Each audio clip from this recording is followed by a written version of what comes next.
with mobile and with your e-commerce store, everything needs to be punchy, quick, and easy for people to read, consume, and know what the next action step is. And your hero section, this section right here, is the most important part of this page. So what I would say that you can do to improve this is keep just to one slide. Don't have any other slide on there. And that one slide, we're going to use the best image that shows your product. And we're going to have a really nice headline in there that communicates exactly what you do. And like your headline could be, it could be talking about the unique selling point of your brand. And so maybe you say a bracelet designed by you. That could be your headline. So charm bracelets, designed by you, or something along those lines, where in the headline, you're calling out exactly what you guys sell and exactly what the unique selling point is of it, the fact that you customize it.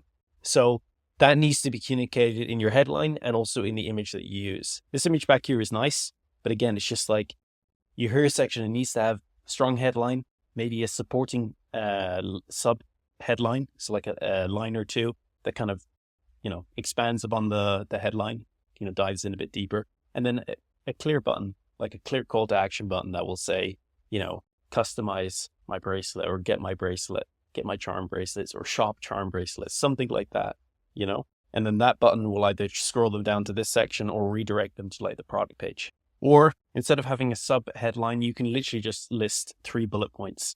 They give them a short, concise, more information about your brand and what the benefits are.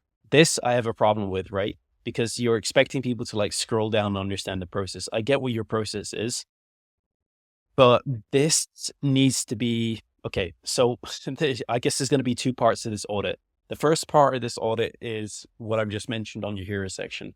I think if you look at some of even the other examples I post on x.com, some of the other hero sections, you'll be able to understand like the framework that I'm talking about here.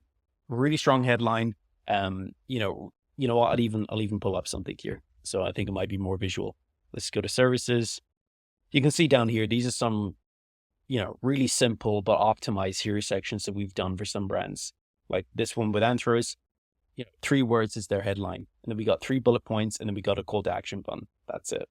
I mean, you can add in social proof as well if you want to build more trust, but those are the most essential things. Having a really strong headline, having 3 bullet points in there that maybe explain your unique selling point, and then a button. You need to have a button in there just to make it easy for people to like engage and take the next action step.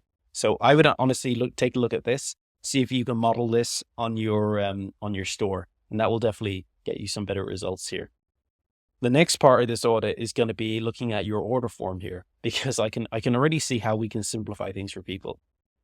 And that's all I'm trying to do here on this audit. Is I'm just trying to think as a customer who's going through your experience, how can we give them an easier and more effortless experience? And one of the best ways to do that is if we know that they need to buy the bracelet and then select a few different charms, how can we bring this functionality that we've got down here into the order form up here?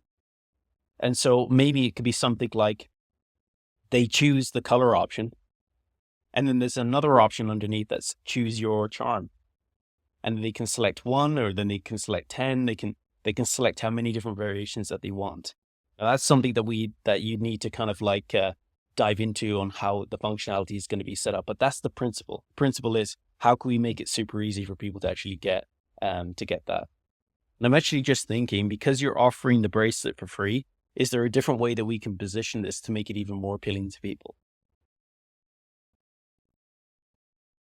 Like, what if you did it in reverse? What if instead of them seeing the bracelet as the first thing, what if the first step was to pick out your 10 charms? And once you have your 10 charms selected, then all you just need to do is choose which color bracelet you want, gold or silver, and you're going to get it for free. Do you get what I mean? Like, that would actually be something really cool for you guys to like test, because you're now kind of like almost pushing more people to buy the full thing. And it's like, why would they come to you and just buy the basic bracelet? It doesn't really make any sense. So this offer that you've got down here, like buy 10 charms to get the bracelet for free, that's actually pretty appealing, but I think it just needs to be repositioned better. Instead of getting step 1 to choose the bracelet, I definitely think step 1 should be to picking out your charms, because these are the beautiful part of your brand. Like, these are all the unique designs, right? So I actually think now, from looking at this a bit more deeply, that this should be step 1, choosing your charms. and then you have in your bracket, choose 10, and then you're going to get your bracelet for free. And then step 2 is then going to be picking out the different color for your bracelet. I definitely think that'll be a better flow for people to go through. At least test it and see. These collections down here, okay, you've got golden charms. So I'm hoping, by the way, that, okay, I see what's going on here. Okay, so you got silver and gold charms that are basically the same. So I understand now why you've done, I'm assuming that this would update. Oh no, it doesn't update. I was assuming that once you click this, it would update the charms down here. Okay, so this is another issue. If someone buys like the gold bracelet, they're probably not going to want the silver charms, right? Because then they won't really integrate that well.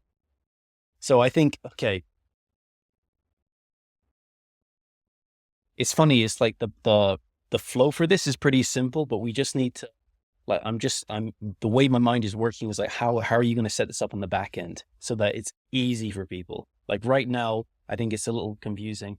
I think it's a little confusing of how everything is laid out. And this is basically, this whole audit that I'm talking about here is UI UX. That's why UI UX these days is like such a valuable area of like marketing and design, because, you really kind of need to like put your brain to this and really dive deep into how the user is engaging with your store and really figuring out, okay, how can we make this as effortless as possible? So kind of like looking at this again, what's the most easiest flow that I think people can go through to like shop from your store?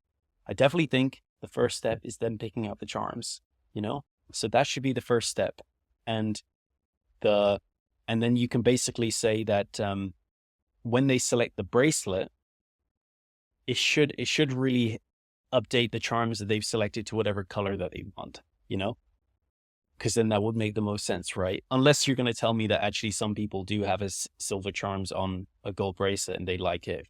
If that's the case, then ignore that functionality. But something like that needs to be there, where step 1, I pick out my 10 charms. Step 2, I choose the color chain bracelet that I want. And then that's it. I convert, and ideally this functionality should be all in one section, so in a section like this where it's like customize your charm bracelet, that's where all of this should be done.